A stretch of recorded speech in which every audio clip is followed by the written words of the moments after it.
Bueno, gente, voy 5 minutos haciendo esto, pero no me sale, no sé cómo decirlo. Bueno, solo hay que decir que los primeros 20 minutos de la clase son de la clase anterior, que no lo termino, de morfología y ética. Y nada, después de eso va a ser normal con la clase 4 y nada, solo eso. Que sean sensibles, ¿no? Incluso eventualmente datos como edad, ¿no? Pero la información, digamos, o los hallazgos que pudiéramos encontrar sí debería ser compartido. Eh, un paréntesis. Hay que comentar, porfa, a los compañeros que están tratando de ingresar que entren a través de la dirección, con su dirección electrónica de la universidad para que el acceso sea automático. Si no, no les va a permitir, si no, yo voy a estar saliendo y entrando, ¿no? Para no perder tiempo.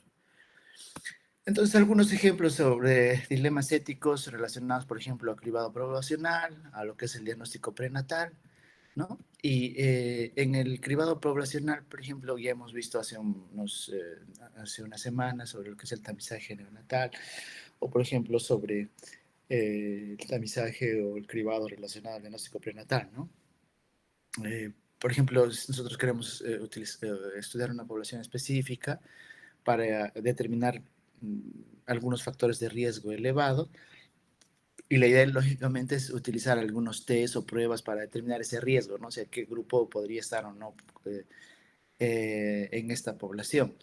Y la forma de exámenes genéticos que existen, bueno, son varios, ¿no? Ya hemos hablado de genética, puede ser el cariotipo, puede ser secuenciación, puede ser determinar los metabolitos, cuando hemos visto errores innatos en metabolismo, etcétera, ¿no? Y la idea es que se maneje la entidad encontrada, es decir, que, o sea, al hacer el tamizaje con cualquier técnica, en este caso cualquier técnica genética, poder encontrar o manejar esta condición o el trastorno que estamos observando. Entonces, por ejemplo, en la finalidad del diagnóstico prenatal, de hecho, vamos a encontrar una población específica por estudiar con factores de riesgo. Hemos visto la clase pasada, no estábamos viendo sobre esto del diagnóstico prenatal. No hay factores que pueden estar asociados o poder seleccionar aquellas mujeres que el embarazo tenga alguna alteración cromosómica, ¿no? Entonces, la finalidad del diagnóstico prenatal en algunos países es el aborto, ¿no? Y de manera paralela también a aquellas parejas que no desean este procedimiento, el conocimiento de la entidad. Y de hecho hacer una guía y dar, por ejemplo, acceso a todo el sistema de salud, ¿no? Para que el paciente pueda ser tratado, para que pueda ser evaluado, para que se pueda hacer los diagnósticos, etcétera, ¿no? Entonces, de hecho, en nuestro medio existe como un tipo de incongruencia, ¿no? O sea, de hecho, no está permitido el aborto, la finalidad del diagnóstico es el conocimiento de la entidad. Sin embargo, después de que el paciente ha nacido, se supone que toda la sociedad, al estar de acuerdo que no se debería hacer el aborto, no hay una política, digamos, para atender a los niños con discapacidad, ¿no? Eh, y de hecho, incluso el, el, eh, eh, la carga desde un punto de vista económico, psicosocial, etcétera, está solamente en la familia, ¿no? Entonces, ahí, digamos, hay que uno mismo ir repensando las cosas, ¿no? ¿Deberíamos hacer diagnóstico prenatal? Probablemente sí, porque no se utiliza mucho en nuestro país, ¿no? De hecho, eso les comentaba la clase pasada. Sin embargo, los pocos que utilizan van por este camino y bueno, hay estos problemas posteriormente que no lo estamos pensando, ¿no? Entonces, por ejemplo, el diagnóstico prenatal en Estados Unidos y en Europa, a voz baja, como dice acá a sotovoce, hay una disminución de las personas, o sea, la idea es que disminuya el número de personas afectadas con alguna entidad o algún trastorno genético, ¿no? Como fibrosis quística o mismo síndrome de Down, con la finalidad de disminuir el dolor y sufrimiento de la familia y sobre todo eh, que, por ejemplo, exista una disminución en la carga de los sistemas de salud, ¿no? Entonces es menos costoso porque se sobreutilizan cuando existen estos trastornos genéticos, por ejemplo, por el hecho de múltiples hospitalizaciones, ¿no? Y esto ocurre entonces en Estados Unidos y Europa, o sea, está permitido el aborto, o sea, el camino para o la finalidad, digamos, es el aborto, ¿no? Y, digamos, con estas premisas, pues, ¿no? Por ejemplo, si nosotros queremos dar el diagnóstico predictivo de una enfermedad genética, ¿no? Lo que hablábamos, por ejemplo, cuando vimos cáncer hereditario, ¿no? Entonces, eso se puede determinar el cambio genético, sí, en los niños se puede hacer las pruebas, ¿no? Igual se puede utilizar el estudios genéticos, secuenciación, microarrays y todo el cariotipo, etcétera, ¿no? Igual, digamos, para evaluar por qué se debería hacer o por qué no se debería hacer a un niño una prueba genética de manera predictiva, es decir, que nosotros le vamos a decir va a tener o no una enfermedad, hay que primero evaluar si es que se ha roto lo que es la autonomía del paciente, ¿no? Eh, y si es que se ha roto o sea, si es que esa autonomía, digamos, no es, perdón, no está comprometida, ¿sí? O sea, por ejemplo, es para búsqueda de portadores de translocaciones balanceadas, ¿no? Es decir, eh, que estas personas van a tener un riesgo de alguna enfermedad cuando sean adultos, cuando tengan hijos, por ejemplo, de entidades recesivas, no tiene mucho sentido hacer las pruebas, ¿no? Porque probablemente podríamos cargar eh, eh, de información que no, para el niño va a ser, digamos, incluso podría no ser manejado adecuadamente, ¿no? Si es que, digamos, esta autonomía se ha roto. Por lo tanto, si es que va a ser para determinar este tipo de alteraciones, seguramente no es necesario hacer las pruebas genéticas, ¿no? Pero, por ejemplo, si es una enfermedad relevante, donde sobre todo pudiéramos nosotros quizás hacer algo en el sentido de un tratamiento, un manejo, evitar, digamos, que se complique y eventualmente tiene un tratamiento, entonces sí deberíamos hacer las pruebas de manera predictiva, pues, ¿no? O sea, si es que el estudio va a mostrar que vamos a poder manejar de alguna forma o que la enfermedad va a aparecer en la etapa de la infancia, de la niñez, claro, habría que hacer, pero si no, no tiene sentido, mejor esperar hasta los 18 y plantear la posibilidad de las pruebas genéticas. Algunos aspectos, por ejemplo, eventualidades que pueden ocurrir, ¿no? Vemos acá en este árbol genealógico, el 1.1 y 1.2 tienen enfermedad de Huntington, para recordar es una enfermedad dominante. El 2.3 no se sabe, pero sí hay un riesgo, ¿no?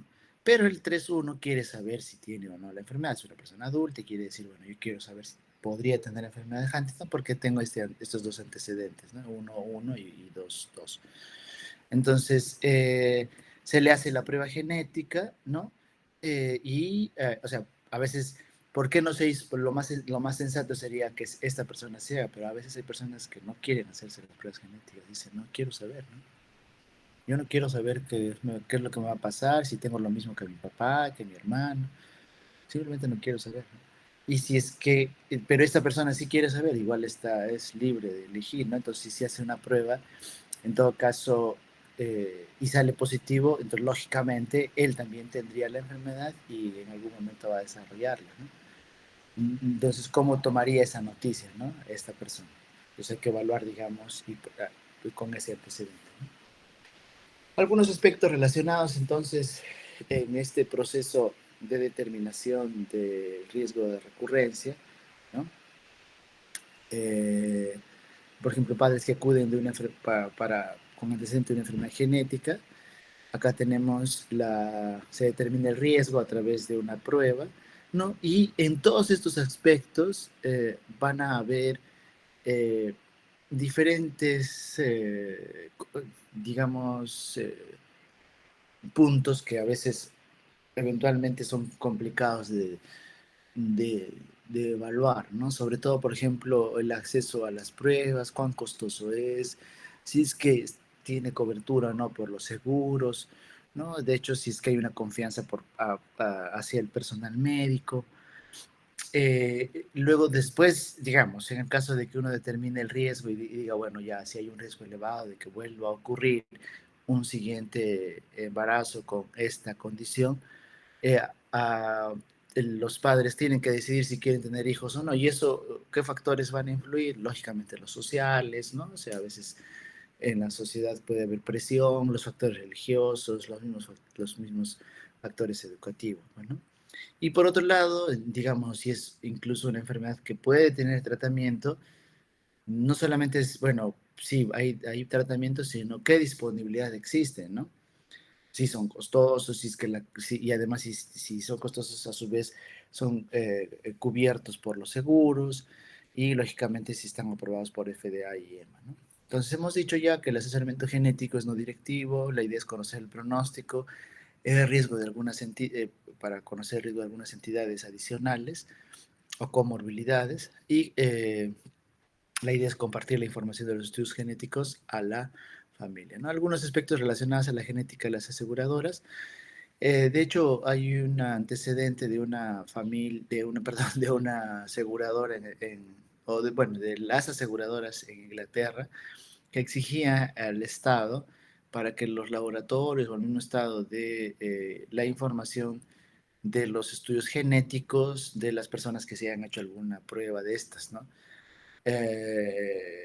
Felizmente, con buen criterio, no se le dio, el juicio fue ganado por la sociedad civil, digamos, en el sentido que no se debería dar este tipo de información porque podría aumentar la póliza, podría haber una discriminación, decir, bueno, mejor yo no te atiendo porque tienes esta enfermedad y va a costar mucho, ¿no? Las aseguradoras a veces lo único que quieren hacer es ganar, ganar, ganar, ganar y no compartir esta ganancia desde un punto de vista social con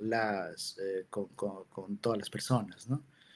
Y aunque no crean esto, en algún momento ocurrió acá en Perú, hubo un paciente que era un hijo de, de una, de una persona que trabajaba en una empresa, me parece que una mina, eh, y este niño necesitaba un tratamiento y que era costoso, y por el hecho de que su póliza sí cubría, digamos, o al menos no había ningún aspecto relacionado a que no debería cubrir esta enfermedad, la compañía aseguradora empezó a dar tratamiento para este niño, ¿no? Estuve en tratamiento 6 meses y yo creo que ahí hubo mala intención y al paciente, y al papá, perdón, lo sacaron de la empresa, ¿no?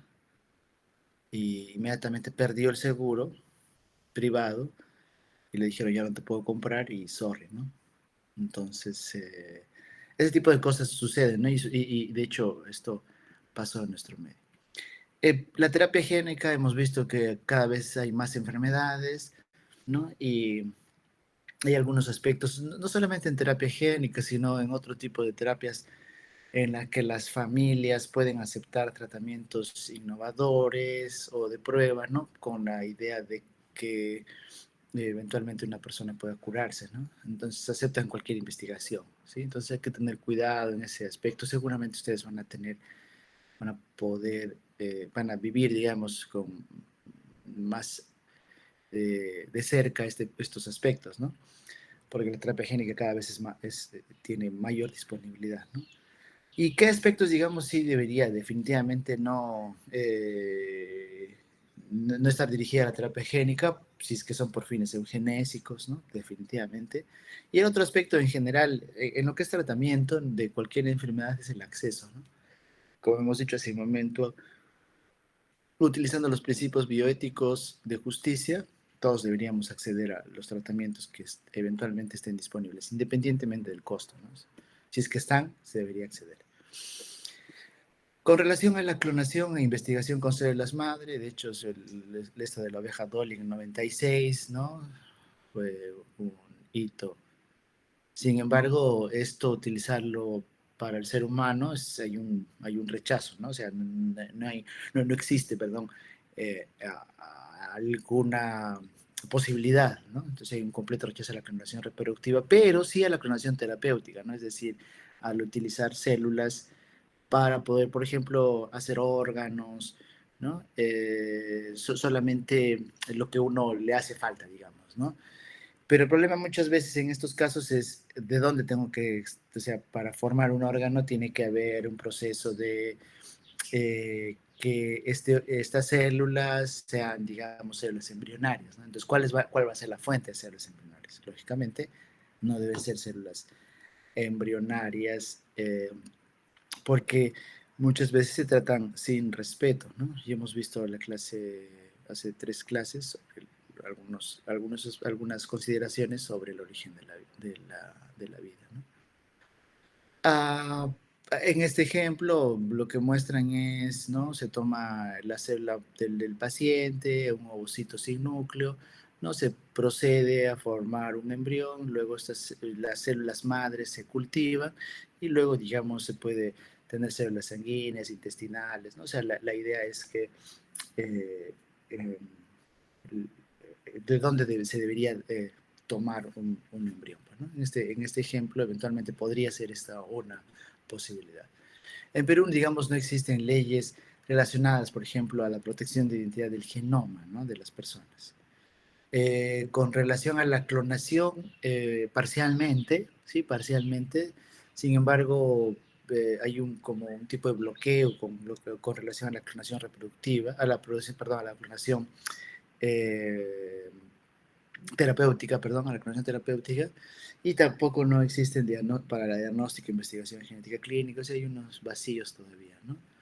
Ahora, de hecho, con el aborto no es punible, pero cuando este es el único medio para salvar la vida de la gestante, ¿no? Esa es la única forma desde un punto de vista legal, que se permite el aborto.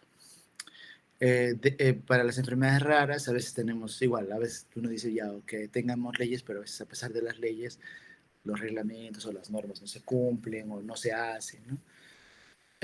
O incluso, por ejemplo, tenemos una ley de tamizaje neonatal, pero a veces dices, bueno, pero ¿cuántas enfermedades son?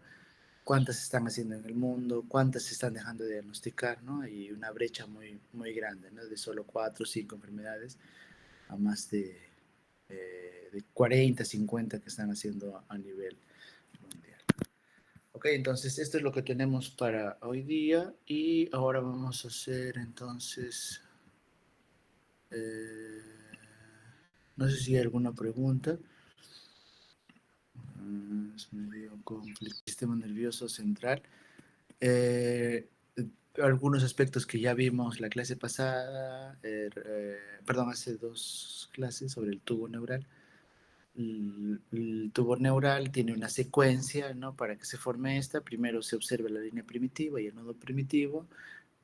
Luego aparece la notocorda, que es del mesodermo o el mesodermo axial. Esta notocorda va a inducir para que se forme la placa neural, que es el engrosamiento del ectodermo, y esta placa neural formará los pliegues neurales y luego se formará el tubo neural, ¿no? Esto hemos visto también, repito, en la clase pasada, solamente estamos, esas 2 clases, perdón, hemos visto entonces acá que este sería la notocorda, se forma la placa neural, en este momento cambia de nombre, entonces este ectodermo se conoce como neuroectodermo, ¿no? Para ir ubicándonos en el espacio, esta sería la región posterior del individuo, ¿sí? Y acá tenemos entonces el ectodermo, este sería ya el surco neural y de las crestas neurales van a formarse lo que es o de esta cresta se va a formar, perdón, la cresta neural, ¿no? Específicamente en el sistema nervioso central, es decir, eh, eh, se van a formar lo que son ganglios primordiales, ¿no? Y acá tenemos entonces, al final tenemos el tubo neural, el canal neural y el ganglio primordial. Entonces, este tubo neural va a formar todas las estructuras que están dentro de nuestro cráneo y todo lo que es la médula espinal, ¿sí? Dentro de lo que es el canal medular, ¿sí? Ahora, eh, en, desde un punto de vista funcional, vamos acordando lo siguiente, ¿no? La parte anterior del tubo neural está relacionado a la función motora, o sea, todo lo que nosotros le ordenamos a los músculos para escribir, para mover los ojos de derecha, izquierda, arriba, abajo, etcétera, van a estar en la parte anterior. En la parte posterior van a estar todas las neuronas que van a recibir la información, ¿no? O sea, en este punto, en este corte, digamos, vamos a ver motoneuronas, ¿sí? Y acá en esta región van a ser neuronas sensitivas. Y el hecho de llevar la información desde la parte externa, o sea, para la sensibilidad, o sea, sentir frío, calor, etcétera, dolor, etcétera, siempre va a haber un proceso en el que no es directo, ¿no? O sea, no es que desde mi mano o desde mi dedo sube la información de manera directa hasta el cerebro, ¿no? Entonces, esto va a haber una serie de, eh, digamos, estaciones, ¿no? Donde llega la información hasta un punto y luego desde ahí otra vez vuelve a salir la información hasta llegar al cerebro, ¿no? Y esto ocurre, repito, a nivel anterior y posterior.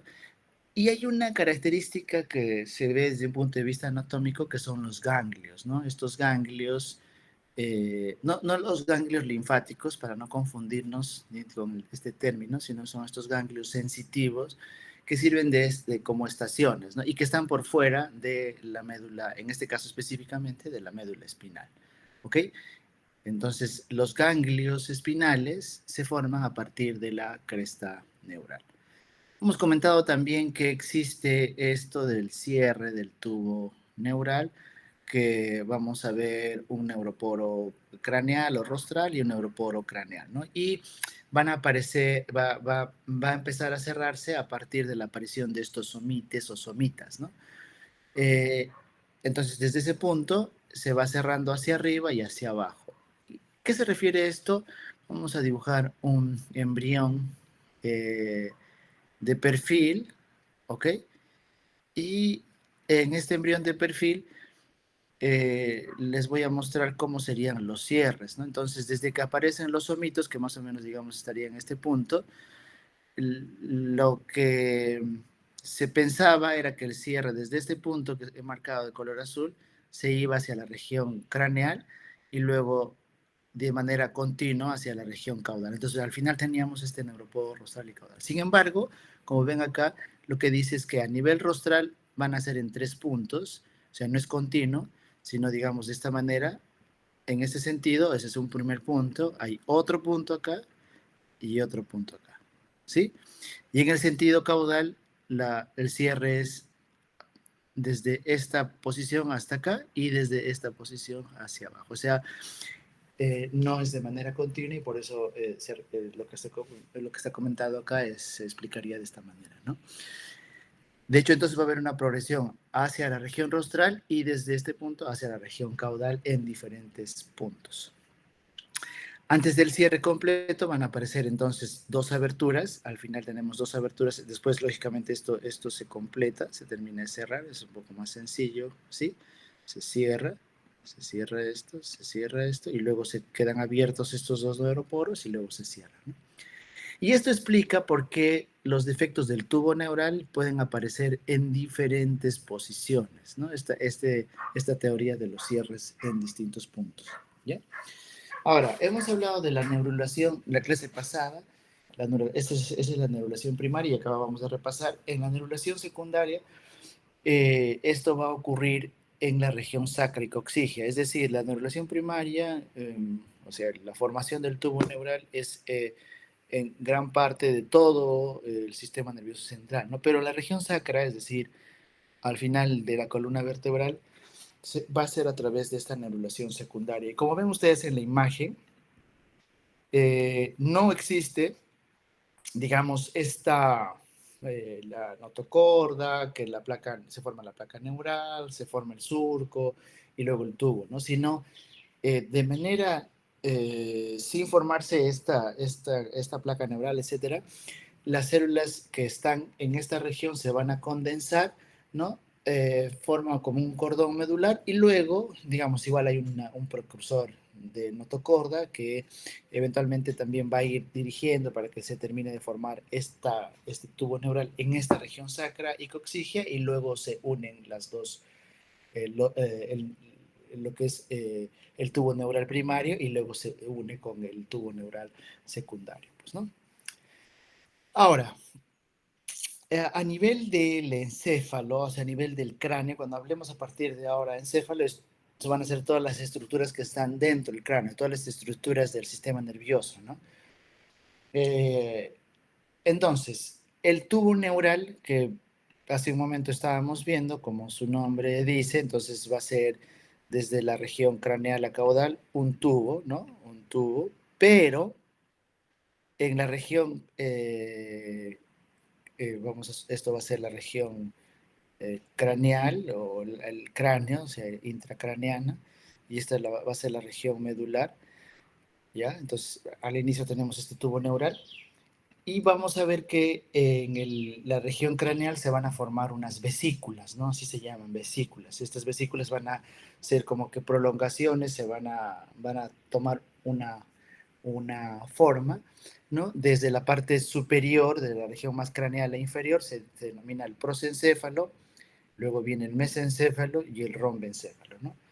Este prosencéfalo, más o menos, esto ocurre entre la tercera y cuarta semana, y esta forma del tubo neural va a ser, va a tener esta estructura más o menos entre la cuarta y quinta semana de gestación, pues, ¿no?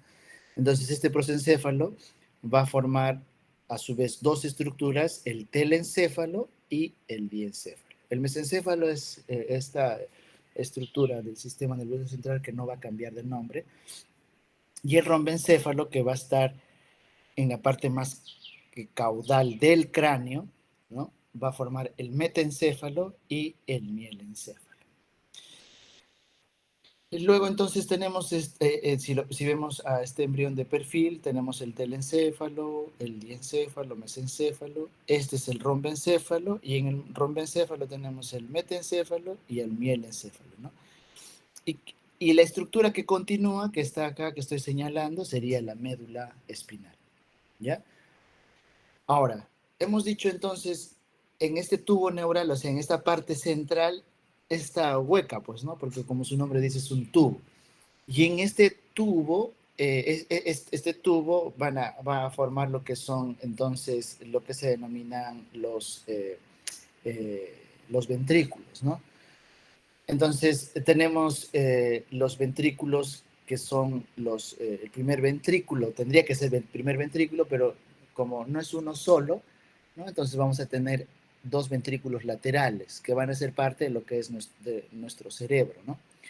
Luego tenemos, vamos bajando, tenemos entonces el tercer ventrículo que va a estar en el diencéfalo, ¿no? O sea, si regreso acá, ese sería el tercer ventrículo.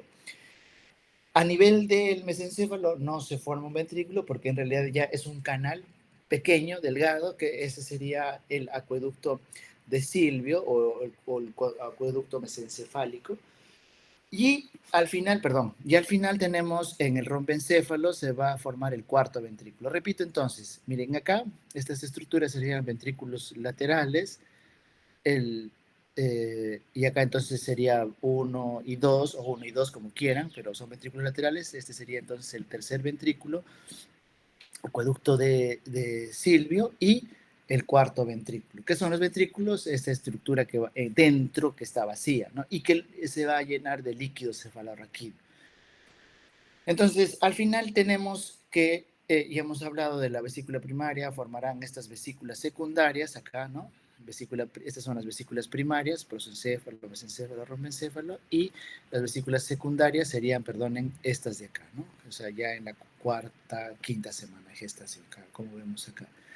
El telencéfalo entonces formará los hemisferios cerebrales, el diencéfalo, el tálamo, hipotálamo, el mesencéfalo queda como tal, el metencéfalo formará a su vez el puente o la protuberancia, el metencéfalo además formará el cerebelo y el mielencéfalo va a formar el bulbo raquídeo o la médula oblonga. Entonces, en el telencéfalo, como hemos visto, se van a ver los ventrículos laterales, en el diencéfalo el tercer ventrículo, el mesencéfalo acueducto de Silvio, y en el cuarto ventrículo la parte superior va a ser formada o va a ser parte de esta región superior en la protuberancia y el cerebelo, y la región inferior de este cuarto ventrículo será la médula oblonga, ¿no? Nuevamente, este es el resumen para que lo tengan un poco más claro: telencéfalo, diencéfalo, mesencéfalo. Y estas estructuras, a su vez, digamos, se subdividen o se diferencian, sobre todo a nivel del telencéfalo y del diencéfalo, en diferentes partes, ¿no? En el telencéfalo tenemos el mismo neocórtex, el cuerpo estriado, el paleocórtex, ¿no? El diencéfalo, epitálamo, tálamo, etc., ¿no? Entonces, lo principal de esta imagen vamos a dejarlo acá, ¿ya? Acá.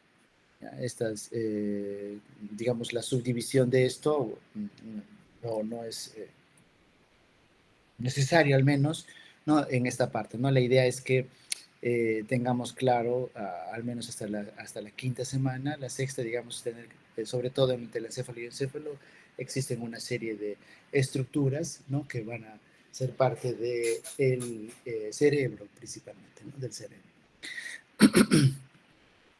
Algunos puntos relacionados a la diferenciación celular. De hecho, entonces tenemos esta estructura que acá vemos, una serie de células que van a estar rodeando a lo que es este canal medular. Esto ocurre en todo el tubo neural, lógicamente, y estas células van a ser conocidas como neuroectodermales o neuroepitelio, ¿no? Y vamos a tener entonces una región, la región que va a estar pegadita hacia el canal medular, como la capa germinal, ¿no? También se conoce como la zona ventricular, y estas entonces van a ir diferenciándose, ¿no? Para formar lo que es la capa, van a irse hacia la capa marginal, ¿no? Hacia la parte más externa. Entonces esta es la capa del manto y esta es la capa marginal. Ahora, estas neuronas, conocidas como neuronas inmaduras, van a entonces formar o diferenciarse, perdón, en lo que es neurona central sensorial, o la neurona sensorial posterior. Los centrales, ¿por qué se denomina? Porque están en esta parte media. O lo que comentábamos hace un momento, las neuronas que van a estar en la parte anterior son motoneuronas o neuronas motoras, ¿no? A su vez, de estas neuronas, de este epitelio neuroectodermal, vamos a ver estos espongioblastos que van a formar los oligodendrocitos, que tienen una función, digamos, de soporte para que esta neurona sensorial y motora funcionen de manera adecuada, ¿no? Entonces, acá vemos las líneas celulares del sistema nervioso central. Entonces, en la parte más basal tenemos las células madre neuroepiteliales, ¿no? De hecho, hay un grupo de células que van a ser células precursoras radiales. Luego, esta se forma lo que es una estructura que, como si fuera un ancla, ¿no? Que va a estar, digamos, casi a lo largo de todo el tubo neural, se conoce como la glía radial. Y en algunas ocasiones, algunas células de la glía radial se van a formar los neuronas inmaduras, o en esta imagen se le conoce también como neuroblastos, ¿no? Luego tenemos las células progenitoras intermedias, ¿no? Que también se forman a partir de esta glía radial, que formarán entonces a su vez también neuroblastos, o células progenitoras del oligodendrocito, ¿no? Que formarán el oligodendrocito, o células progenitoras del astrocito, perdón, que formarán el astrocito, ¿no? Y hay algunas que van a quedar, van a formar la célula ependimaria, que no tienen una finalidad, o sea, una función neuronal, y algunas otras, digamos, que van a quedar como célula madre adulta, digamos, como reserva, ¿no? Para que puedas, a partir de ahí, seguir formando estas diferentes estirpes celulares en lo que es el sistema nervioso central. De tal manera que el tubo neural tiene esta organización básica en etapa embrionaria. Entonces tenemos acá, de hecho, lo que es el epéndimo, ¿no? Luego tenemos esta capa, la capa germinal, en la etapa embrionaria, la capa del manto y la capa marginal, ¿no? Ah, y cuando este tubo neural ha completado su desarrollo, vamos a tener entonces lo que es la capa gris y la capa blanca, ¿no? Eh, una cosa importante, bueno, acá hay una estructura anatómica que se llama el sulcus limitans, ¿no? Bueno, es esta estructura, este surco que va a estar dentro de este canal medular. Y habíamos hablado ya hace un momento, entonces, de que las estructuras, por lo menos en la médula espinal, que van a estar en la parte anterior, tienen una función motora, aquellas que van a estar en la parte posterior tienen una función sensitiva, y las que están en la parte intermedia, estas tienen una función vegetativa, ¿no? Es decir, todo lo que es el control a nivel del sistema digestivo, cardíaco, etcétera, ¿no? Eh, y ustedes acá ven unas flechas, ¿no? La flecha significa que la información está llegando desde la parte externa o incluso interna para decir, bueno, si siento dolor, digamos, en el abdomen o frío, etcétera. Tenemos entonces esta estación que son estos ganglios espinales que provienen de la cresta neural, normalmente hacen una sinapsis y luego continúan llevando la información a través de esta región posterior, ¿no? En la parte dorsal o posterior del embrión, ¿no? Recordar que acá esta sería la parte posterior del individuo y esta la región anterior. ¿Cómo reconocemos una médula espinal? ¿Cuál es la parte anterior o posterior? Por este surco, ¿no? La médula espinal tiene dos surcos, uno en la parte anterior y otro en la parte posterior. El surco anterior es más profundo, es la forma de reconocer. Entonces, cuando veamos desde un punto de vista histológico estas estructuras, vamos a reconocer cuál es la región anterior y posterior solamente mirando que el surco anterior es mucho más profundo.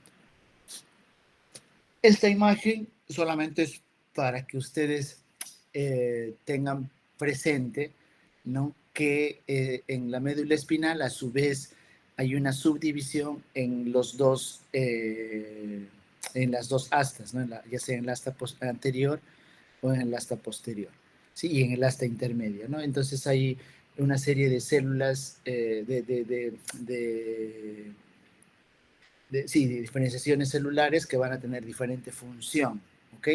Y acá en la parte inferior está esto descrito.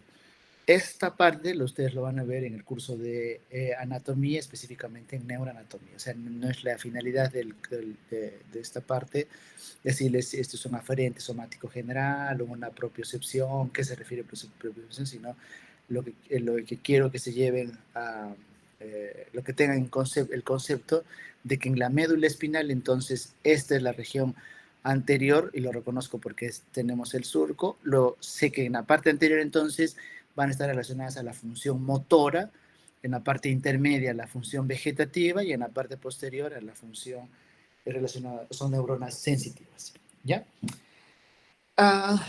Importante tener en cuenta la posición de la médula espinal, ¿no? Entonces, esta médula espinal en el tercer mes va a ocupar todo el canal medular, ¿no? Acá vemos L2 es la lumbar 2, acá este es S1 es la sacra, acá coxigia 1, entonces vemos acá en la imagen que la médula espinal o este tubo neural que va a formar o que ya formó, perdón, la médula espinal va a ocupar todo el canal medular. Sin embargo, en el quinto mes hay una cierta asimetría en el crecimiento, ¿no?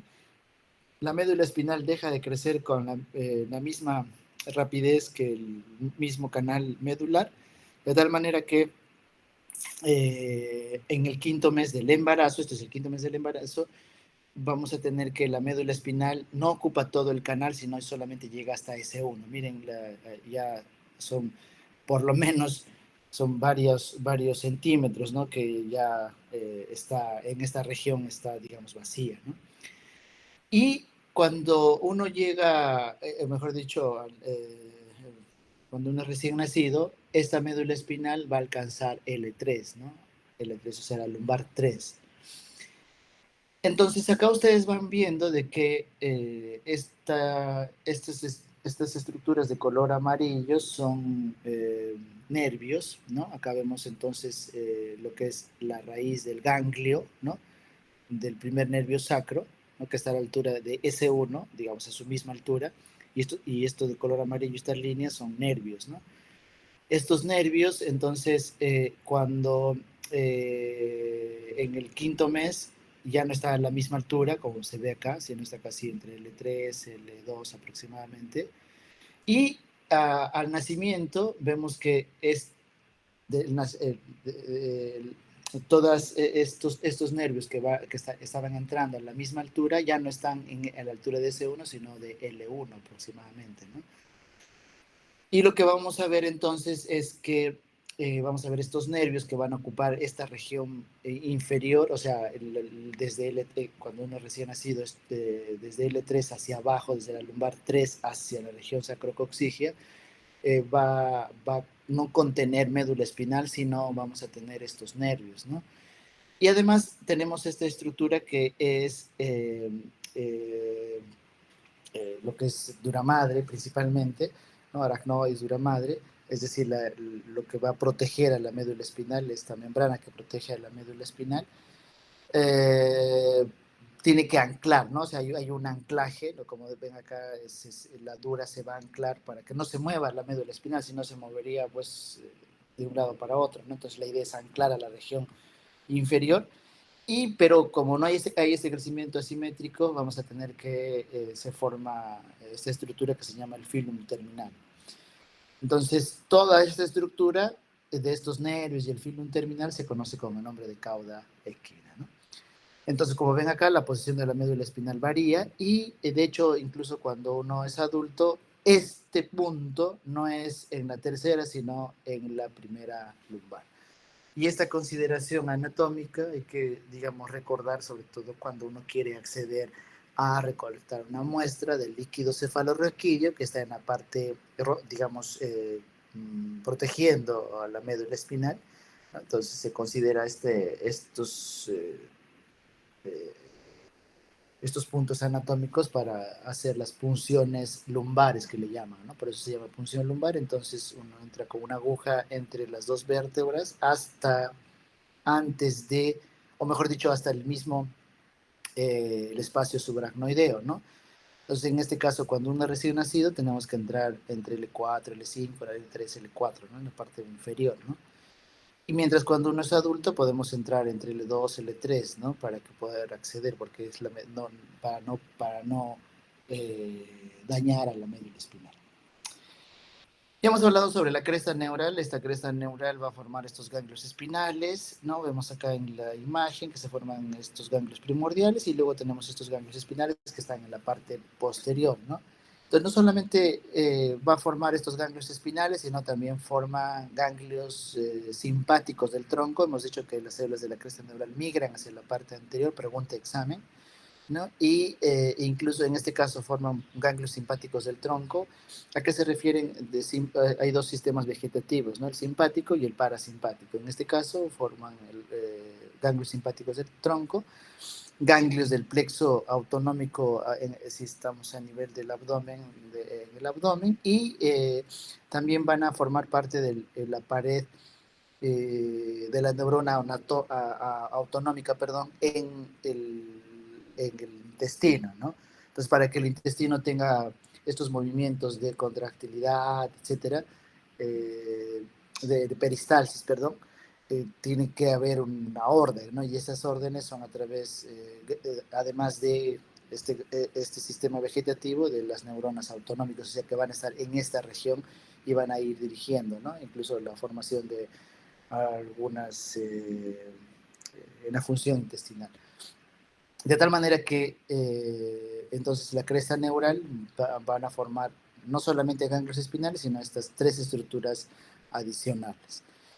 Acá vemos igual, esto es lo mismo, ¿no? Lo que estábamos hablando hace un momento, pero para recordar entonces que la cresta neural formará también parte de lo que es la médula, parte de la médula de esta estructura de la glándula adrenal. Esto también lo hemos comentado en una clase previa, cuáles son los derivados de la cresta neural, y hemos dicho de que en este caso, los derivados de la cresta neural no tienen una lógica, ¿no? Algunas sí, por ejemplo, estos ganglios, ¿no? Sin embargo, por ejemplo, los melanocitos, odontoblastos, si uno ve la funcionalidad, los melanocitos van a dar la coloración de la piel de las personas, ¿no?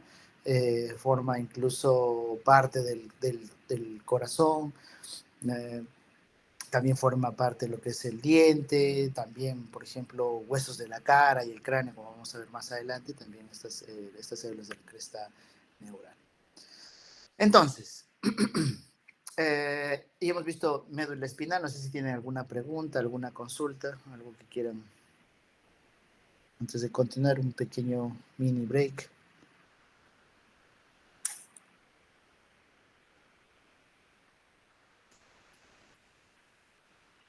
Muchachos, ¿me escuchan? Sí, profesor. Sí, profesor. Sí, profesor, todo claro. Ya, una cosa, para que ustedes, o sea, los muchachos que no están, no sé si de repente no han podido entrar, hay que decirles que entren con su correo institucional para que les acepte automáticamente y la lista se va a llamar también automáticamente, ¿ya? Y ahí me envían un correo de manera automática. Al final, o sea, cuando yo salga, ahí se va recién a hacer, se va a, se va a utilizar este programa para hacer el llamado automático de las personas que asistieron, pues, ¿no? Bien, entonces, en el mielencéfalo está la médula espinal, entonces vamos a ver que en la médula espinal vimos esto de acá, vamos a repasar un poquito, ¿no? Entonces tenemos esta estructura, ¿sí? Esto es médula espinal, un poco para recordar lo que hemos visto hace un momento, que es, tenemos la columna dorsal gris, la columna intermedia gris y la columna anterior gris, ¿no? O sea, el anterior, repito, relacionar la función motora, esta es la función vegetativa y esto es la región en la región sensitiva y la región dorsal. Estas tres estructuras a lo largo de la médula, de todo el tubo neural, perdón, no van a cambiar, ¿sí? No tendrían por qué cambiar.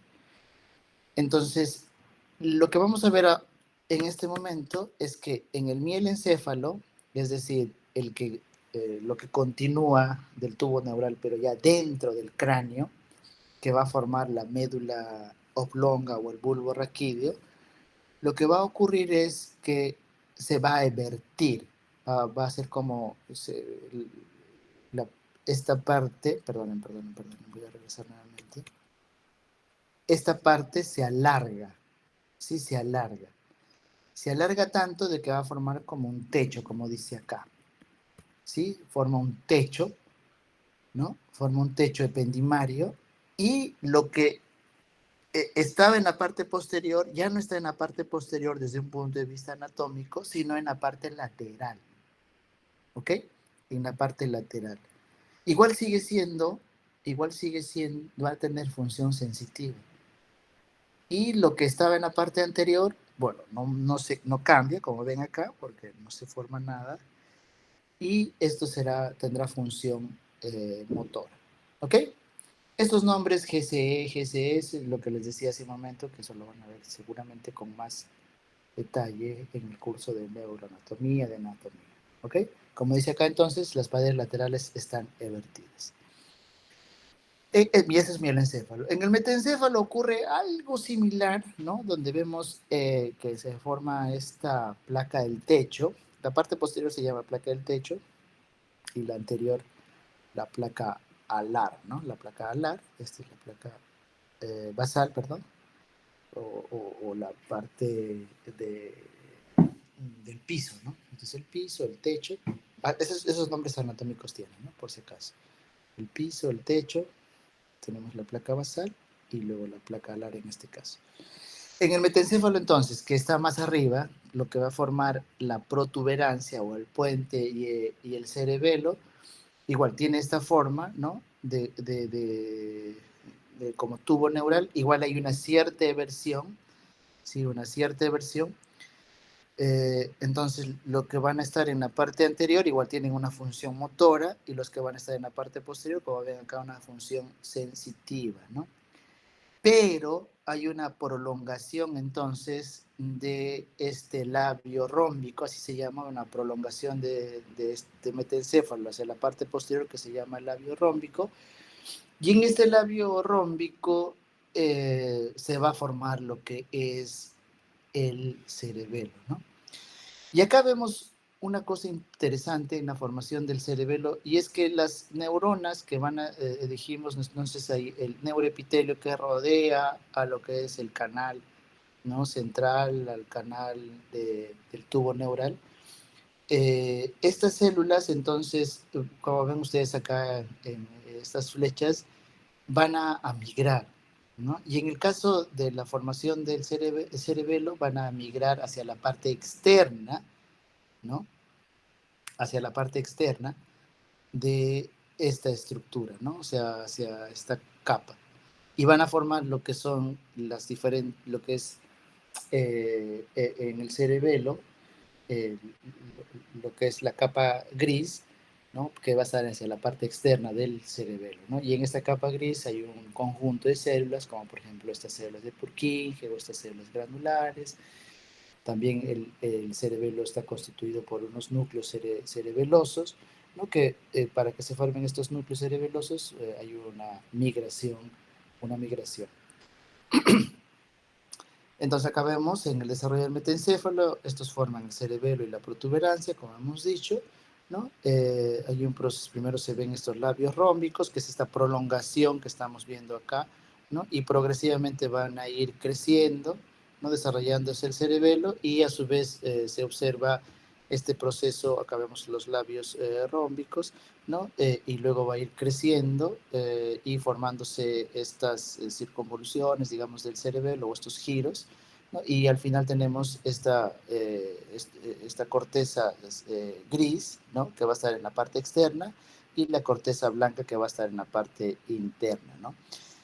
La parte gris y la sustancia gris y la sustancia blanca voy a regresar, perdónenme que esté yendo y volviendo, en el mielencéfalo, por ejemplo, y en la médula espinal, están en la parte central, ¿no? La sustancia gris está en la parte central y la sustancia blanca en la parte externa. ¿Por qué se ve gris? Porque en esta región se va a acumular las neuronas propiamente dichas, ¿no? Entonces, y la sustancia blanca va a estar formado por lo que son los axones, ¿sí? Entonces acá vamos a ver en la sustancia gris los cuerpos neuronales, como vemos en la imagen, y repito, en la sustancia blanca las dendritas, por ejemplo, ¿no? Entonces, acá lo mismo, pero en el sentido de que en el cerebelo la sustancia gris está en la parte externa, significa de que en esta región están los cuerpos neuronales, y esto ocurrió gracias a lo que hablábamos hace un momento, a un proceso de migración neuronal, ¿no? Entonces hay algunas que se van a posicionar en la parte externa y otras que van a estar formando parte de estos núcleos, en este caso el núcleo dentado. Lo mismo, lo que queremos explicar es lo mismo, es el origen de estas neuronas que van a ir migrando, ¿no? Desde la parte interna, digamos, de lo que era la médula, perdón, el tubo neural, y van a emigrar hacia la parte externa para formar esta sustancia gris. En el mesencéfalo muy parecido a la médula espinal, no se modifica mucho. Igual tenemos entonces, pero se van a formar algunos núcleos. De hecho, por ejemplo, en la parte anterior se forman estos dos núcleos motores. En la parte posterior hay dos colículos, el anterior y el posterior, uno relacionado a la función visual y el otro a la función auditiva, ¿no? Entonces acá vemos que igual la parte posterior relacionada a la función sensitiva y la parte anterior relacionada a la función motora. Eso no va a cambiar, repito, no tendría por qué cambiar, ¿no? En el diencéfalo, que va a formar lo que es el tálamo, hipotálamo, aunque algunos autores ahora dicen que el tálamo es parte el hipotálamo es parte del telencéfalo, pero igual acá todavía lo estamos dejando, pero podrían eventualmente ustedes encontrar alguna referencia que comenta esto, ¿no? Que las nuevas teorías indican que el hipotálamo está formando parte del telencéfalo. Luego tenemos entonces el telencéfalo, que ya formará lo que es el mismo cerebro, ¿no? Los hemisferios cerebrales, y con sus diferentes partes, ¿no? Con sus diferentes partes. Acá vemos entonces que se forma entonces los ventrículos laterales. Acá vamos a ver acá va a ser el tálamo, hipotálamo, que son parte del diencéfalo, ¿no? Este sería entonces el telencéfalo, y se ve una estructura, parte del cerebro que se llama el cuerpo estriado.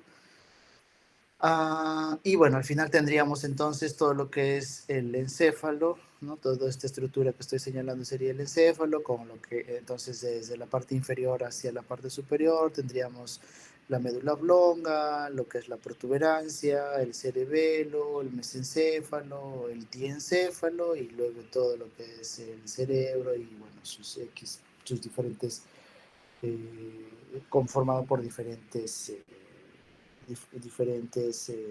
estructuras anatómicas, ¿no? Importante entonces, sobre todo en el telencéfalo y en el cerebro específicamente y en el cerebelo, ¿por qué vamos a tener la sustancia gris está en la parte más externa, ¿no? Porque hemos visto hasta casi en todo el tubo neural la sustancia gris está rodeando entonces a este canal del tubo neural, pues, ¿no? Y la sustancia blanca en la parte externa. Entonces hemos dicho que la sustancia gris es porque van a estar los cuerpos neuronales, y la sustancia blanca se ve de esta forma o de este color, perdón, por la presencia de la prolongación de los axones, pues, ¿no? Y entonces en el cerebro y en el cerebelo no es así, ¿no? Ya que en el cerebelo y en el cerebro la sustancia gris está en la parte más externa, ¿no? Y esto ocurre entonces porque primero vamos a ver estas estructuras que son estas glías radiales que hemos hablado hace un momento, que van a estar a lo largo de lo que es todo el tubo neural. Y estas glías radiales sirven como caminos para que las neuronas puedan migrar, ¿sí? Como vemos acá, neurona y migración. Entonces, primero se forman las células de la glía radial, ¿no? Como vemos acá en esta imagen, están a lo largo de toda esta pared del tubo neural y van a permitir esta migración. De ahí que ustedes, cuando hagan el curso de neuroanatomía y lo que estábamos hablando ahora, para que tenga esa explicación, pues, ¿no? De hecho, incluso ustedes van a ver, y hemos hablado sobre algunos núcleos, ¿no? Incluso, por ejemplo, en la protuberancia, en el mesencéfalo, en el mismo telencéfalo, pues, ¿no? Se ven unos núcleos, unas estructuras que están en la parte intermedia, ¿no? ¿Por qué se forman? Justamente gracias a que primero se formaron estas células de la glía radial y luego hay una migración que utilizan estas glías radiales. ¿Ok? Bien, ahora vamos a hablar un poquito sobre lo que es la regulación molecular del desarrollo del sistema nervioso central. No vamos a entrar al detalle, o sea, no vamos a hablar de muchos factores, de muchos genes, sino probablemente los más importantes. Hemos visto entonces que la notocorda es una estructura inductora que va a expresar noguina, cordina y folistatina, ¿no? Luego vamos a ver que en el ectodermo se expresa BMP4, ¿no? Y esta noguina, cordina y folistatina inhibe a este BMP4. Entonces, por eso acá vemos de color rojo, y al estar poniendo color rojo, significa que hay una disminución en la cantidad de BMP4. Entonces, el ectodermo, cuando tiene una disminución en la expresión de BMP4, se estaría indicando, o le estaría indicando a esta región a que se forme lo que es la placa neural. Entonces, al disminuir la cantidad de BMP4, se forma el neuroectodermo, o sea, la placa neural, y a partir de la placa neural, lo que hemos visto hace un momento, formará el tubo neural. ¿Sí? Entonces, luego de formarse el tubo neural, hemos visto hace un momento, digamos, estas vesículas primarias, vesículas secundarias, ¿no? Que se forma el telencéfalo, el rombencéfalo, el mesencéfalo, etcétera, ¿no? Y esta formación de estas vesículas es gracias a la expresión también de ciertas moléculas, ¿no? Y hay una expresión cráneo-caudal, ¿no? De hecho, el ácido retinoico, por ejemplo, se expresa en mayor cantidad en la parte posterior y en menor cantidad en la parte caudal, perdón, y menor cantidad en la parte craneal. Y esta mayor cantidad de expresión a nivel del tubo neural, la parte caudal, entonces hará que justamente se forme la médula espinal, ¿no? Por ejemplo. Ahora, ya en el mismo encéfalo, por ejemplo, para que se forme el prosencéfalo y el mesencéfalo, hay una expresión de estas dos moléculas, ¿no? WNT8 y OTX2. Para que se forme el rombencéfalo y la médula espinal, WTN8 y GBX2. Para que las células de la cresta neural anterior, pero mejor dicho, las células de la cresta neural anterior van a se van a formar, perdón, sí, a través, gracias a la expresión de este FGF8 y el Sony Hedgehog, ¿no? Y estos a su vez también van a establecer lo que es la formación del telencéfalo, ¿no? La parte más superior, digamos, o craneal del tubo neural. Para que se formen los hemisferios cerebrales, ya digamos, con esta forma, digamos, incluso anatómica, vamos a tener la expresión de este gen FOXG1. O sea, estos son algunos de los genes, por si acaso, ¿ya? No son todos, pero digamos son probablemente los más importantes. Entonces, primero hemos visto la importancia de la notocorda para que primero se forme el tubo neural. Luego de formar el tubo neural, existe la expresión de diferentes genes para que exista este patrón cráneo-caudal que acabamos de estudiar. Pero también hemos hablado de que la parte posterior, perdón, está relacionada a la función motora y la parte anterior a la función, La parte posterior relacionada a la función sensitiva y la parte anterior a la función motora. Entonces, ¿cómo sabe el tubo neural eso, no? Sabe porque hay una expresión, nuevamente, la notocorda actúa secretando ya no guina, cordina, follistatina, sino otra molécula que se llama Sony Hedgehog, ¿no? SHH. Inicialmente, ¿no? Antes de que se secrete este SHH, en todo el tubo neural se secreta de manera continua estas cuatro moléculas, PAX3, PAX7, MSX1 y MSX2, ¿no? O sea, hay una expresión regular o uniforme, perdón, a lo largo del todo el tubo neural. Pero esta notocorda empieza a secretar SHH en este estadio del desarrollo y lo que hace es inhibe esta flecha, digamos, o esta, con esta imagen perpendicular, significa que está habiendo una inhibición, ¿no? Entonces inhibe la expresión de este PAX3, PAX7, y va a haber una expresión a nivel mayor de SHH. Y ahora, ¿por qué ocurre esto? ¿No? Porque en la parte posterior sigue expresándose PAX3, PAX7, MSX1 y MSX2, porque esto es por concentración nada más, ¿no? Entonces, hay mayor concentración en esta región porque acá se está secretando, ¿no? Entonces, en esta región hay mayor concentración, acá menos, y acá casi nada, y acá nada, ¿no? Y por eso que no va a alcanzar a la región posterior de este tubo neural, por eso se sigue expresando PAX3 y PAX7. No es que es un tema de que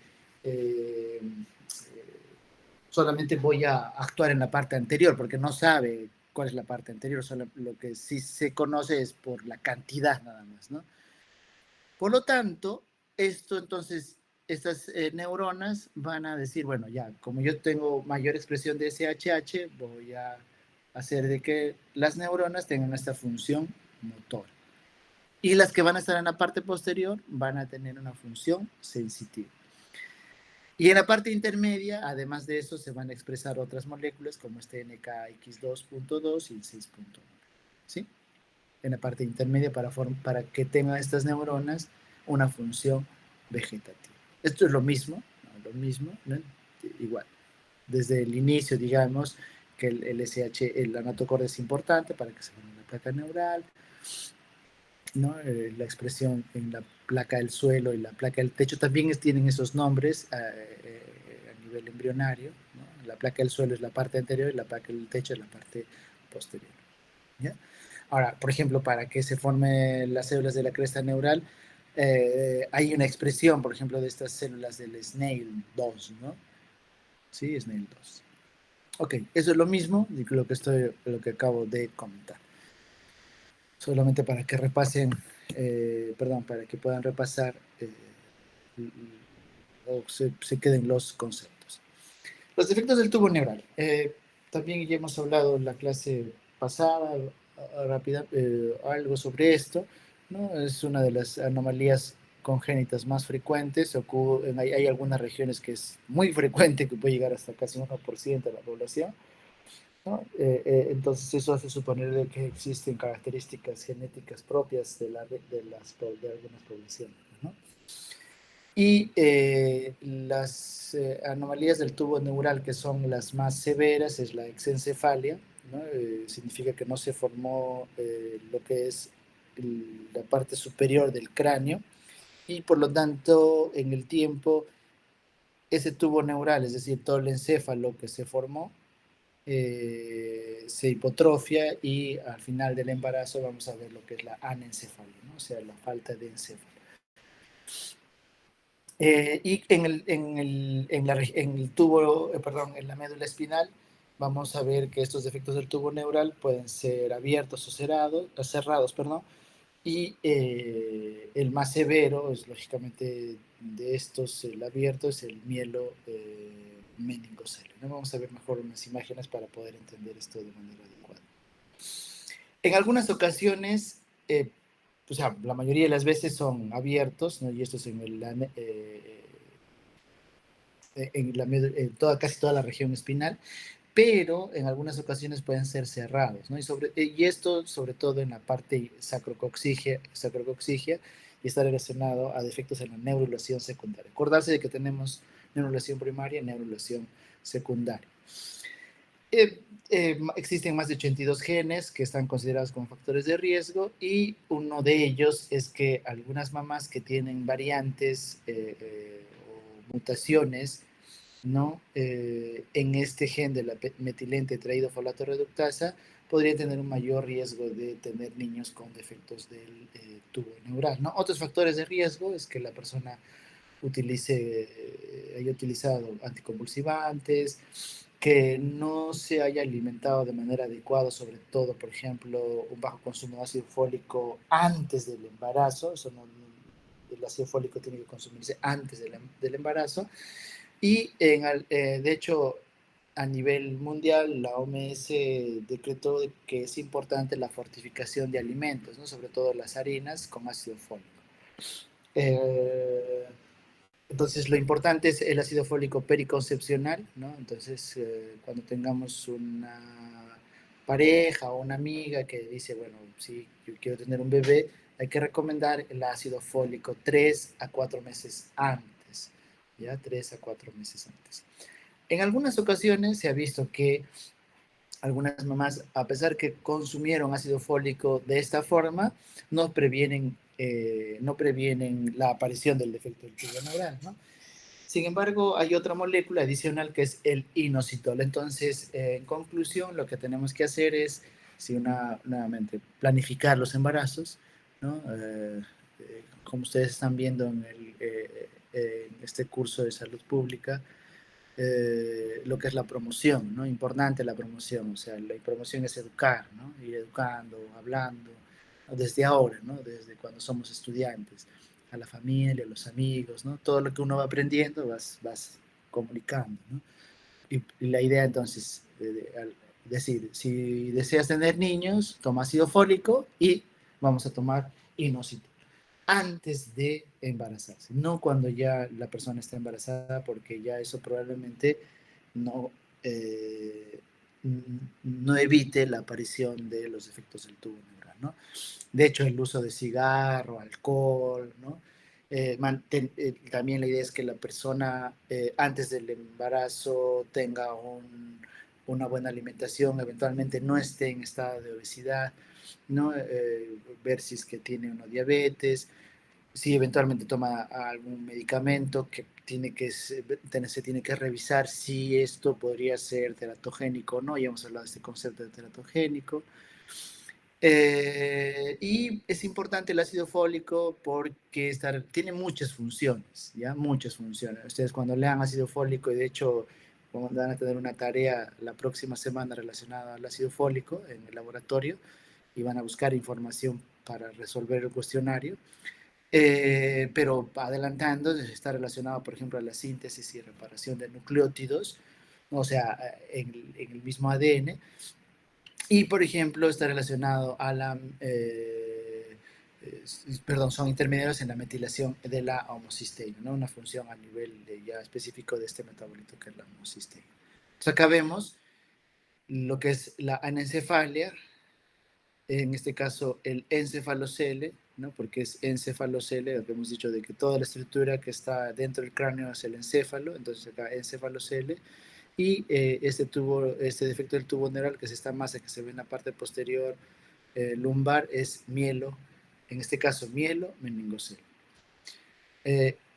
También se conoce como espina bífida, y esto ocurre porque hay una falta de fusión de los arcos vertebrales. Vamos a ver también en laboratorio sobre estos arcos vertebrales, y en algunas ocasiones entonces se va a exponer el tubo neural, ¿no? Y la frecuencia es de 1 en 800 recién nacidos, la región más frecuente es en esta región lumbosacra, y esto se asocia a hidrocefalia, ¿no? A hidrocefalia, es decir, va a haber un aumento de volumen dentro de los ventrículos laterales que acabamos de ver hace un momento, ¿no? Entonces hay un aumento del líquido cefalorraquídeo y esto hace de que también aumente el tamaño del cráneo, ¿no? Y esto ocurre en el 90%. Esta es una consecuencia, ¿no? Esta es una consecuencia del defecto, no es una anomalía que, digamos, tiene el mismo origen, sino es una consecuencia.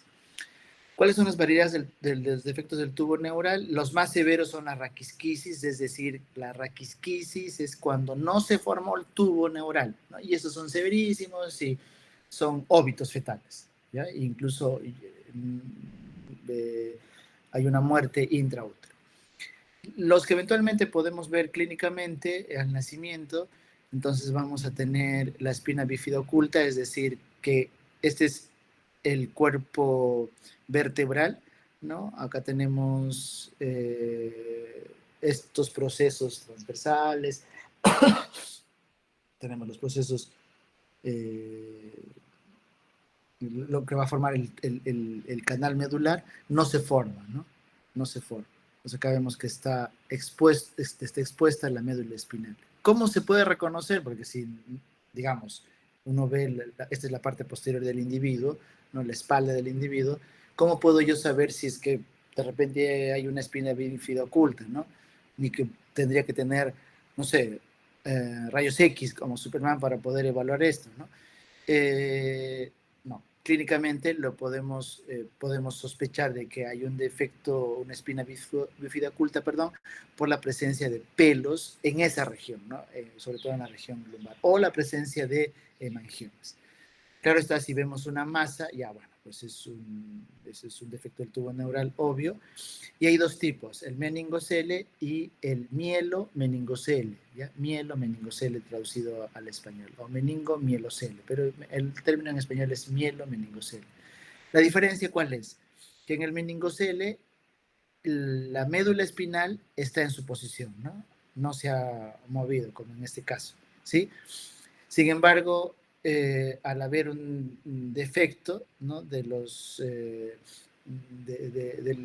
las vértebras, entonces lo que vamos a ver es que hay una dilatación de este espacio subaracnoideo, ¿no? Se llena de líquido cefalorraquídeo. La diferencia con el mielomeningocele es que la médula espinal sale hacia la parte posterior, ¿no? Ya hemos hablado de la anencefalia, varias, incluso en la clase pasada, y ahora también comentamos. Primero hay una falta de cierre de lo que es, o se forma el cráneo, la calota del cráneo, es decir, la parte superior del cráneo. Y en el tiempo, este cerebro que se formó se hipotrofia y se ve la anencefalia, ¿no? El pronóstico es malo, fallecen a los 4 o 5 días. En algunas ocasiones se puede ver entonces que se formó adecuadamente la calota del cráneo, pero hay un defecto, en este caso es un encefalocele occipitado. Todo esto está conformado, hay líquido cefalorraquídeo y también tejido nervioso, ¿no? La mayoría de las veces ocurre entonces en la región occipital, pero también puede ocurrir en la región frontal, puede ocurrir en la base del cráneo, ¿no? A veces, sobre todo los que están en la base del cráneo, es mucho más complicado. ¿Cómo puedo evitar los efectos del tubo neural? Hemos dicho 400, ácido fólico e inositol, ¿no? La dosis en el ácido fólico es 400 microgramos diarios, 2 a 3 meses antes. Y si es que ya hubo antecedente de tomar este ácido fólico, pero vamos a darle en mayor dosis, ¿no? 8 a 10 veces de esta dosis inicial, es decir, entre 4 a 5 gramos, ¿no? Miligramos, no gramos, ¿no? Miligramos por día. Ahora vamos a ver lo que es la formación de la misma caja craneana. ¿Ya? La misma caja craneana tenemos dos partes, uno es el neurocráneo y otro es el viscerocráneo. En el neurocráneo va a está, digamos, formado por dos, se van a formar a través de dos procesos distintos, ¿sí?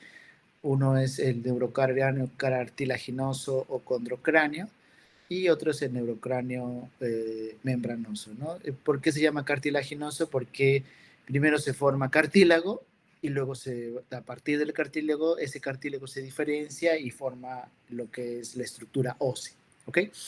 Y el membranoso es cuando de manera directa las estructuras que van a formar el hueso de frente forman el hueso, ¿no? No hay esta formación previa de cartílago.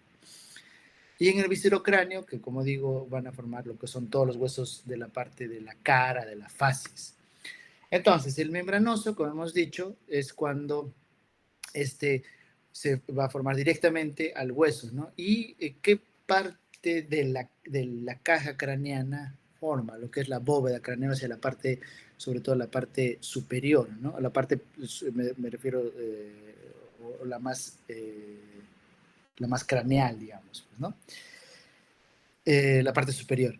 Este neurocráneo membranoso a su vez tiene dos orígenes, las células de la cresta neural y las células del mesodermo. Y hemos hablado en la clase pasada sobre el mesodermo, ¿no? O hace dos clases, perdón, el mesodermo, ¿no? Entonces tenemos un mesodermo axial, un mesodermo paraxial, repasando, mesodermo intermedio y el mesodermo lateral. Del mesodermo paraxial, entonces se va a formar todo lo que son los huesos, ¿no? Y parte del hueso del cráneo se van a formar del mesodermo paraxial y, repito, de la cresta neural. Entonces van a formarse primero unas espículas, ¿no? Estas espículas óseas, que son como unos núcleos, se van prolongando desde la parte central hacia afuera, ¿no? Entonces acá vemos se forma el hueso frontal, el hueso parietal y el hueso occipital. Entonces, acá vemos la estructura esquelética de la cabeza y cráneo, ya, digamos, viendo incluso lo que es el viscerocráneo, que formará los huesos de la cara, y el cráneo propiamente dicho, ¿no? Entonces, tenemos el, el condrocráneo, ¿no? De que se van a formar a partir de los huesos, primero se forma entonces, hemos dicho condrocráneo, primero cartílago y luego se forma el hueso, que van a ser los huesos que van a estar en la base del cráneo, que son estos de acá, ¿sí? Estos de acá. Y lo que es la calota, ¿no? Lo que acabamos de ver hace un momento. Esta calota, ¿por qué tiene estos dos orígenes? Tiene origen de las células de la cresta neural de color azul y los que están de color rojo es mesodermo paraxial. ¿Ok? Entonces, casi todos los huesos se forman a partir del mesodermo paraxial, excepto en la cara y el cráneo. ¿Sí? Excepto en la cara y el cráneo. Dos orígenes, ¿no? Dos orígenes.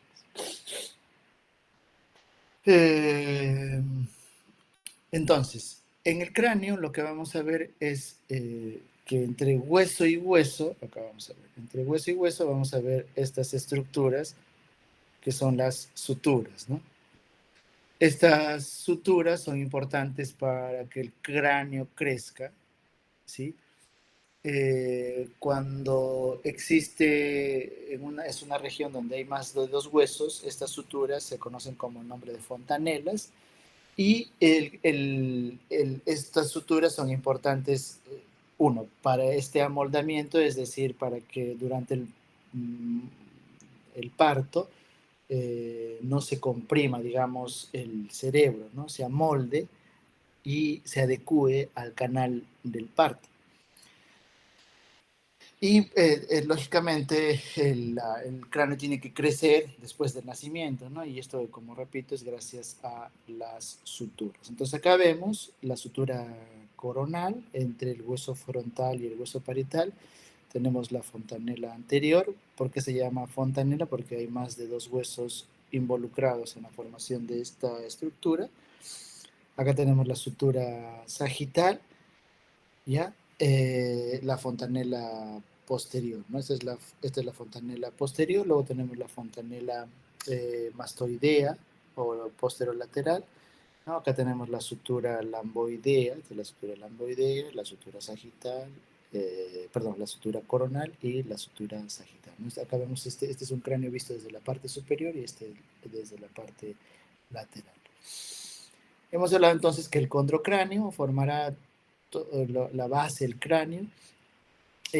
También tiene dos orígenes, o sea, ya hemos visto hace un momento, esto de acá, ¿no? Tiene la base del cráneo tiene dos orígenes, cresta neural y paraxial, ¿sí?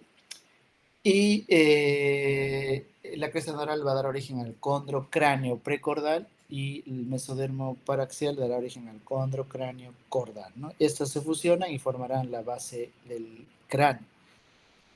Y van a formar entonces todo lo que es parte de lo que es el esfenoides, el etmoides, ¿no? La parte del ala orbitaria, lo que es el ala mayor del esfenoides, ¿no? De hecho, la porción relacionada a la audición, ¿no? Como vemos acá en la imagen, ¿no? Entonces, esto es la base del cráneo, repito, que tiene dos orígenes, ¿sí? De color azul, cresta neural, y de color rojo, mesodermo paraxial. Entonces, la parte anterior de este condrocráneo es cresta neural, ¿no? Por ejemplo, acá el esfenoides, parte de la fosa pituitaria, lo que es el cuerpo del esfenoides ya sería mesodermo paraxial, la base del hueso occipital, mesodermo paraxial, la región petrosa del temporal relacionada a la función auditiva también se forma a partir del mesodermo paraxial, ¿no? Acá además vemos el esfenoides que está en la parte anterior, esto se forma de la cresta neural, perdón, y al igual que el etmoides. En el viscerocráneo, que va a formar los huesos de la cara, estos se forman principalmente a través de los arcos faringios. Lo vamos a ver en la próxima clase. Y como les he dicho, esta es una clase bien larga, así que van a tener paciencia. se forman dos procesos a través del primer arco faríngeo, el proceso maxilar y el proceso mandibular, ¿no? El proceso maxilar dará origen al maxilar superior, al hueso cigomático y a la escama del temporal, y el proceso mandibular a la al maxilar, perdón, inferior. Entonces acá vemos en los huesos de la cara, los huesos de la cara, tenemos estas dos estructuras que se originan a partir del primer arco faríngeo, ¿no? Igual vamos a ver en la clase siguiente sobre esto. Entonces tenemos acá los maxilares superiores y el maxilar superior y el maxilar inferior. Bien, lo vamos a dejar acá. Nos falta relativamente sí, una media hora por lo menos, ¿ya? No sé si es que hay alguna pregunta, nos tenemos unos minutitos si es que hay alguna pregunta. Y les voy a pedir de repente para la próxima clase, como estas son sesiones medio largas y lamentablemente he tratado de compilar, pero sí es complicado. Y seguramente a ustedes ya están escuchando más términos ahora anatómicos nuevos, ¿no? Algunos seguramente quizás han avanzado, han leído algo, pero hay muchos términos seguramente que vamos a ir comentando ahora a partir en esta parte de embriología especial, ¿no? Entonces sí les pido que me acompañen, ¿no? O sea, hagamos la clase y vayan a casa, o ahora están en casa, y vuelvan a leer, ¿no?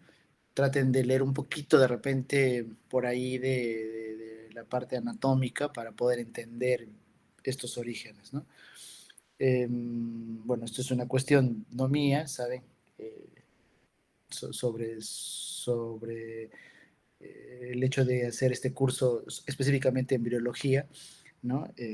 Antes del curso de anatomía, o no, al menos de manera paralela, pues no, pero bueno, entonces, pero hay que llevarlo, y la idea es que también ustedes de repente puedan en esta parte un poquito leer la parte básica, ¿no? De lo que es, en este caso, neuroanatomía, lo que hemos visto hace un momento, y ahora un poco de lo que son los huesos del cráneo para poder asimilar esta información de mejor manera.